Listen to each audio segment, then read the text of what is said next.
good afternoon if you're watching this from the west of me. Good morning if you're in the same continent as me, and maybe good evening if you're all the way up in the east. Great to have you join us once again for this week's oils webinar. It's Vesper's bi-weekly effort to keep you updated on everything that's happening in oils. And I think I started the same way 2 weeks ago. It's a lot. There's a lot that's happening. It's not all just the supply and demand of each individual product, but it's a big global, dare I say, mess. Maybe I'm jumping to conclusions too quickly, and especially because these conclusions are not going to come from me. They're going to come from our analyst German. Great to have you back again, German. Hey, Faiko. Yeah, good to see you. Thanks everyone for joining. Yeah, indeed, a lot of things happening, a lot of news, a lot of information. So hopefully today we'll be able to filter it out a little bit and make some of the things a bit more clear. See if we can translate all what's happening, all the headlines back to the oils complex. So what we have planned for today, one, of course, and maybe the big one, the Middle East conflict is still going on. But also I've been seeing quite a bit of news about biofuel policies across the globe. And there is also quite some new reporting on fundamental data that has hit the market. Maybe it's best today to start with the Middle Eastern conflict. Just what's the current status? Is it continuing to impact the global vegetable oil complex? Yeah, of course. So let me open the Brent crude oil price, which gets impacted by the conflict and then which in turn impacts vegetable oils. Through the biofuel channels, through production cost channels, etc., etc. So yeah, as you can see, the Brent crude oil has been very volatile, so rising to almost to 112 on the 20th of March, then dropping to a little bit below, a little bit under 100, then rising again. And the reason for that is that we've been hearing a lot of controversial statements, especially from the US government, saying that basically there were some statements aiming to calm down the oil markets by saying that maybe the Strait of Hormuz would be open soon, or that the deal between US and Iran could be reached soon. But then the other side, Iran, for example, was breaking this statement, saying that the deal would not be reached, or that the Strait of Hormuz would not be opened, and the markets, they don't know which side to stick to. But all in all, the fact is that the physical fuel or crude oil volumes have been removed from the market. They haven't returned there. The Strait of Hormuz is still not very operational. Some vessels, of course, go through, but the traffic is not big. The oil infrastructure gets damaged, shipping costs are still high, insurance are high, then the fertilizer costs are impacted because of this conflict. So yeah, the Brent has been very volatile, and I was trying to check today what are the, let's say, statements on the estimates for the duration of this conflict, and I think one of the most fresh ones is when Marco Rubio said that the conflict should take, let me quote it, so for the US it could take weeks and not months to achieve its goals. So it's still, I would say that sentiment from the US side at least remains that it will be a relatively short conflict ending within weeks, not months. So that's overall, I would say, the summary of what's happening now. Okay, and so we see these big jumps in crude oil prices, but what do they actually mean, and what's their actual impact on the vegetable oils?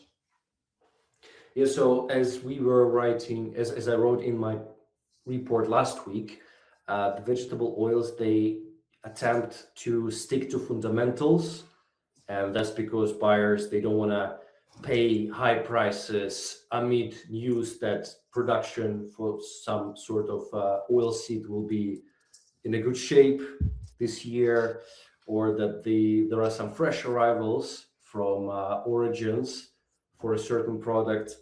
And last week we could see that, and I'm going to share my screen and show the prices. So I'm gonna go here. So last week we saw a decline in rapeseed oil price and sunflower oil prices. That happened after the oil world published its or shared with the media its estimates for and forecasts for the production of both of those crops. And so far they said that the planted area is quite significant. It's grown significantly year over year, and the yields are looking good. So the production for both rapeseed and sunflower is expected to be very good this year, and this drove prices down, right? And that's despite, let's say, some of the peaks that we saw at the beginning of last week. Yeah. But then, of course, as you can see, the Brent again returned to the above 110 levels. That was the first factor that drove this increase in rapeseed oil. And another factor that you actually mentioned at the very beginning, various updates on the biofuel policies around the world, right? And yeah, a bit of fundamentals news too, of course, but mainly I would say, yeah, renowned bullish movement in Brent and biofuel news. So I would say overall, how I'm seeing the Brent impact on the vegetable oils at the moment. So if I go back to the Brent graph, so when, let's say, Brent makes big moves, yeah, let's say 10, I don't know, 5, 10, $20, then veg oils definitely react, yeah. But when Brent moves more or less sideways or tries to, or cannot stick at a certain level and weakens, as you can see what happened here, the level of 112 was reached, and then it didn't hold there. The prices dropped and stayed at the around 100 for quite some time. When this happens, yeah, vegetable oils also react. But overall, if the Brent doesn't go very crazy and bullish, then vegetable oils, they do try to stick to the fundamentals. That's my observation so far. And as I said, one of the key reasons that people, buyers especially, they try not to panic and not to jump into closing too many deals and buying a lot of stock, but rather prefer to wait maybe until the end of the conflict or the opening of the Strait of Hormuz, and yeah, to see lower levels for the prices. Yeah, clear. And war, of course, is something you can, well, especially have the feeling that it ends quickly. You can wait it out. I think that's harder to wait out are, of course, these biofuel policies that you've been talking about. Those are longer term projects, things to take into account in your buying strategy. And there's been quite a bit of news, but if we start with B50 in Indonesia, what's the status there?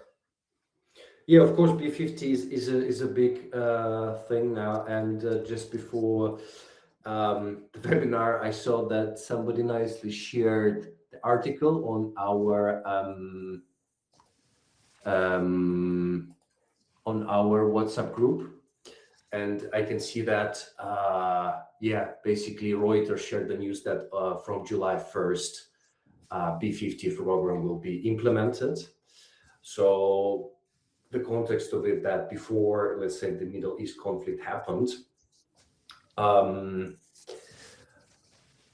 the B50 was expected to be rather postponed, maybe into 2027, because it was not, let's say, seen as financially reasonable undertaking. But now, taking into account that the fuel oil prices are very high, right? The government sees now as a more reasonable step to do B50. That's why they want to speed this up to be less dependent on the fuel oil imports. But there were of course questions around the production capacity within Indonesia, that it might not be able to, let's say, to help people to meet this obligation of B50, and also maybe lack of subsidies from the government. So I would say these factors drive some market participants to a conclusion that it might not be actually B50, but rather be B45, B47. So people still think that biofuel blended will increase, and palm oil consumption will increase as well, which will make palm oil market tighter and support the prices, but might not necessarily be B50 straight away. You know, it might still take some time to reach to this production level. We'll need to see. maybe at the current production capacity, Indonesia will be able to meet that. But so far, talking to various market participants, I hear that rather maybe B45, B47 could be more possible, but we need to see. But I would say overall, it's definitely a bullish factor for palm oil. Okay, clear. Also, bullish factor for palm oil, and probably, if I understand you correctly, timing wise for the second half of 2026. So we need to keep a close watch on. And if you then look at the US biofuel policy, it's been finalized. Yes, exactly. It was finalized almost on the last day of the month. And I think renewable volumes overall, I tried to get a comparison on how much they increased it for 2026 and 2027 compared to 2025. And as I understood, total mandate in US increased by 15 or between 15 to 20%, something like this. It's a bit difficult to estimate because of the various types of biofuels, their complicated rules, etc. But overall, has been a very strong increase in the biofuel mandates in the US. That's the first thing. And the second thing, that Environmental Protection Agency, they said that small refineries that were exempted in the United States from blending biofuels, these obligations, from which they were spared, they're going to transfer to larger refineries, like 70% of it. And the market was thinking maybe between 50% to 100%. So that's within, let's say, good market expectations. So overall, it's supportive for the prices. But if we look at the chart for the CBOT soybean oil, let me open it. You can see that since the news came, there wasn't a massive increase in the prices because they're already at the high level, first, and secondly, biofuel finalization was largely expected by the market, and it wasn't a surprise. So it's rather maybe a floor setting factor, let's say, just to support price at the current levels at least. But because CBOT soybean oil is already at quite high level, and some people think it reached its ceiling. So the biofuel news basically didn't cause any rallies, as you can see in the chart. But if the news were negative, let's say that, for example, the mandates, let's say if the government would have said that the mandates does not increase, then there would have been definitely a massive decline in the prices. Okay, so the 70% was in line with what the market thought. So no crazy surprises there, and a bullish factor, but limited upside, as it was maybe already priced in or already on top of high prices. Yeah, that's a good way to describe it. Yeah, but still very important for people to know that across this year there will be a very good demand for soybean oil within the United States, and probably it will limit any exports out of the country, right? United States wasn't a big exporter of soybean oil. There were some volumes, but this year it might be close to zero potentially. Okay. Well, we're going to remain on the topic of biofuel policies for a little bit longer, and we're going to go back across the world. We came from Asia, we went to the US, and now I want to go back to Asia because I want to go to the Philippines. And I want to ask you what's going on there at the moment. There's some developments. Yeah, of course. So let me share coconut oil price. That's important for the discussion. Let me choose here the forward price positions widget.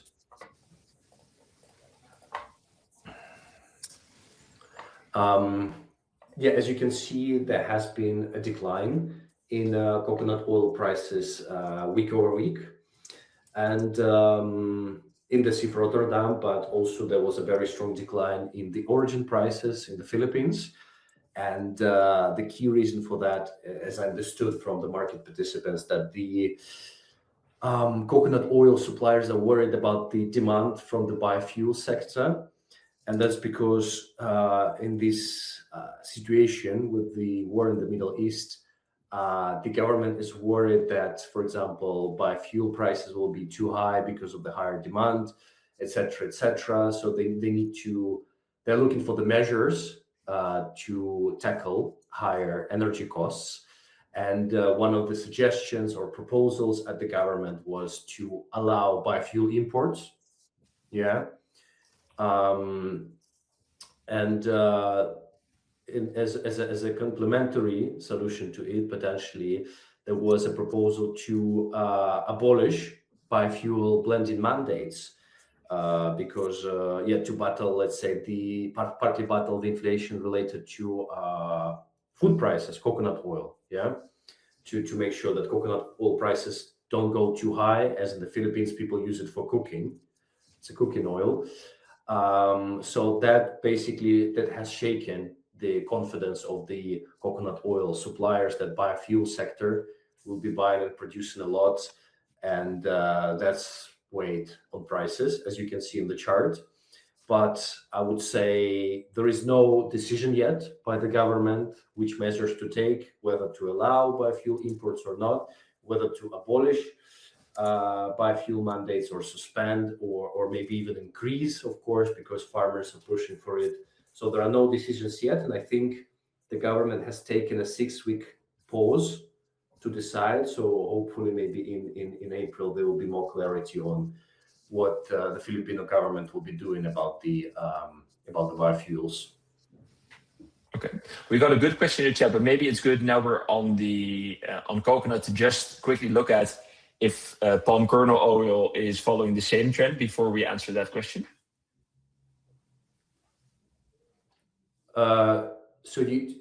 You want me to answer the question in the chat, or we want No, me to let's first, as we are on coconut, maybe let's combine with palm kernel. Maybe that's easiest to keep topics. Whether a palm kernel is showing the same trends as coconut oil that we just saw. Yeah, of course. Let me then go back to the platform to share palm kernel oil. So maybe we can get 1 second. Okay, maybe I can. What I'm gonna do, I'm gonna add price comparison chat here, so people can see real time me adding widgets. Add to webinar. I've got a webinar workspace now to be better prepared, but I should have added stuff there in advance. So RSPO, palm kernel oil crude RSPO. Yeah, so basically the palm kernel oil prices, they still stay at quite high levels, and that's because of the support that they get from crude palm oil prices physically and also in the BMD exchange.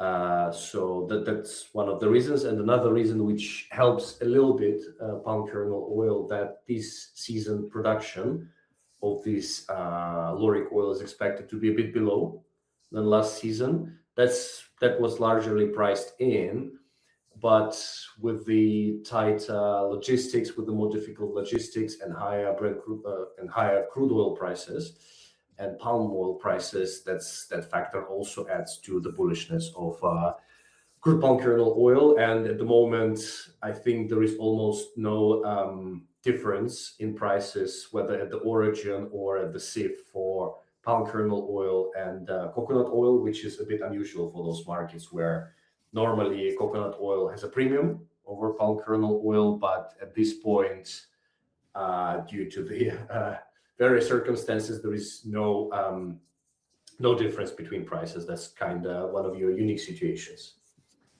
Okay. Then I think the question from the chat, and that's going back to the US biofuel policies.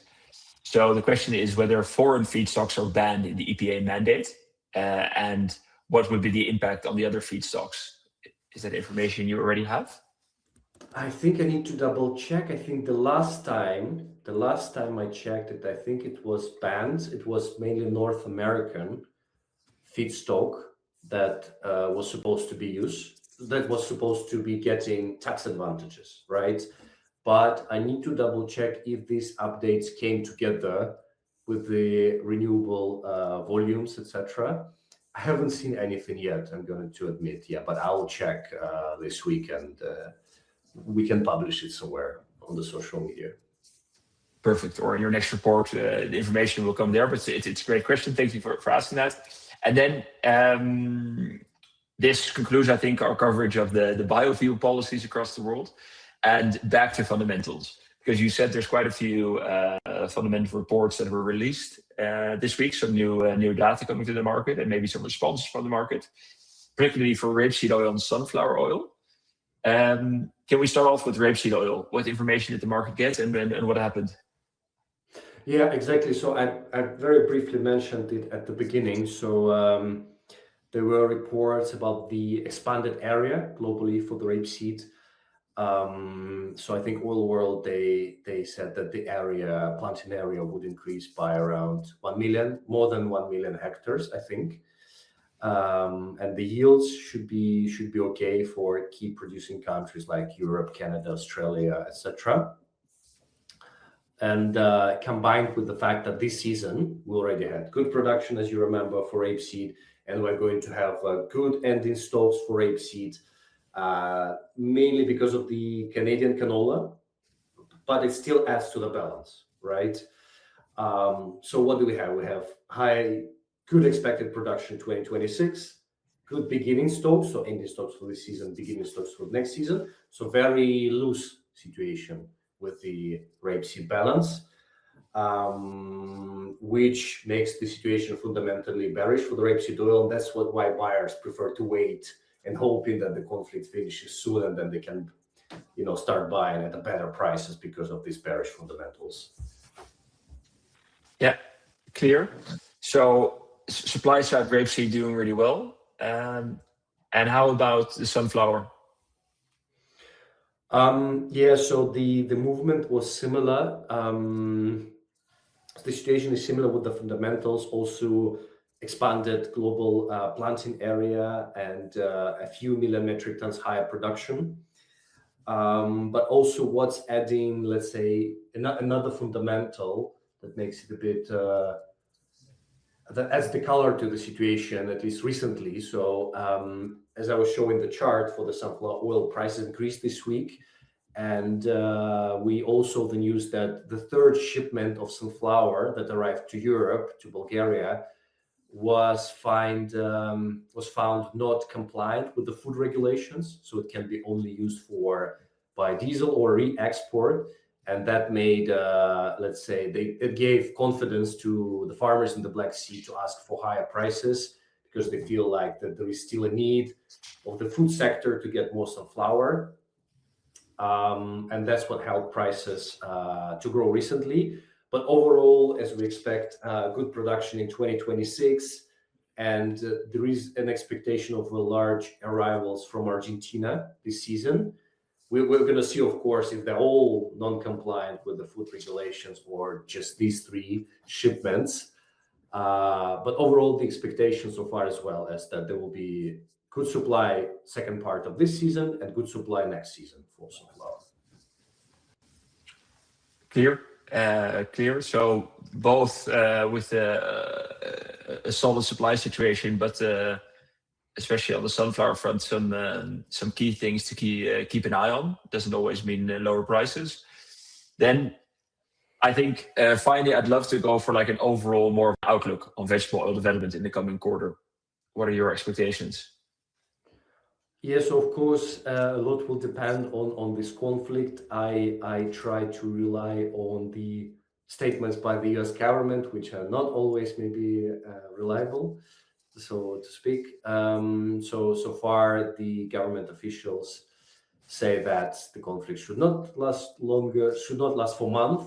They said weeks. Rubio said this, okay. That's the only thing that we've got, right? This means that at some point within the second quarter, the conflict could potentially end. Maybe not. We don't know yet. But let's say based on this information, it should end within second quarter. Then Brent crude oil prices will definitely decrease. Maybe not to the level seen before the conflict. That's very important because, as you know, you probably read the news that the oil infrastructure has been damaged, right? That's going to take time to get repaired, to recover the volumes, etc. But overall, yeah, the conflict could end in the second quarter. Brent crude oil prices could decline then in the second quarter, and then vegetable oils should also follow the suit and decline in the second quarter, especially take into account the fundamentals for sunflower and rapeseed, which could be quite bearish, right? Whereas maybe soybean oil will be, let's say Chicago soybean oil will be living in its own universe with bullish fundamentals. But I think even Chicago will probably get weaker, because the strength in Chicago is also partly explained by the strength of the Brent crude oil. So I think rapeseed, sunflower, Chicago, palm oil, all these prices, they will have to weaken within the second quarter if the conflict basically ends and if the logistics gets restored, right? I think when you say if the logistics gets restored, I think we got a good question in the chat. That's whether we see any issues with shipping logistics, especially considering the amount of cargo tied up currently. Do we think this could impact the vegetable and particularly the palm oil dynamics? Do you see? Yeah, I'm just also reading the question myself. So thanks for reading out loud, but just want to see with my own eyes. The amount of cargo tied up. Yeah, it depends on the direction that you take. So some of the, for example, Indian buyers, I heard that they're trying to stay away from purchasing. So, but they do purchase, of course, but they try to limit the volumes. So maybe in the direction, in the short haul, let's say voyages within Asia, the availability of the vessel should be okay-ish. But what I heard that a lot of vessels are tied, especially for clean tankers, are tied to the US. And so in the basically they go to the US to pick up the cargo, to pick up the fuel, etc., and bring it to Europe or to Asia. So in that direction, it could be a bit tight. But that's all I know, to be honest. I don't have, let's say, all the details about the palm oil shipments. But I think also as the buyers try not to rush purchasing, I think it helps a little. But overall, yeah, in some directions, you definitely find tightness, right? And when we talk about the freight market, I think when the conflict finishes, what I heard from the shipping guys, that freight rates will definitely drop, but again, they might not drop to the same levels as before the conflict. It will also take maybe a few months, right, for the shipping market to fully recover, right? But the first, let's say, stage of recovery will be seen very quickly once the conflict finishes and the Strait of Hormuz reopens. I've added the latest Schiphol report, our partner who writes about shipping issues, pricing. I've added that to the chat for anyone. It's a report on the Vesper platform, which you can read more in depth about shipping trends. We got a question in threes about the palm oil trend. Anything I think else? it was answered. Yeah, I think so too, right? Yeah. Okay. Well, that means if there are no more questions, we're going to give you back 2 minutes of your time. I want to thank you once again for tuning in. We'll be back in 2 weeks' time. Jarman, thank you so much for sharing insights on all that's happening. There's a lot happening between biofuel, Brent, and supply and demand. There's a lot to digest. So good to have you to make it a little bit more digestible for us. So thank you so much. We hope to see you again in 2 weeks' time. Hope to see everyone soon. Thanks. Bye-bye.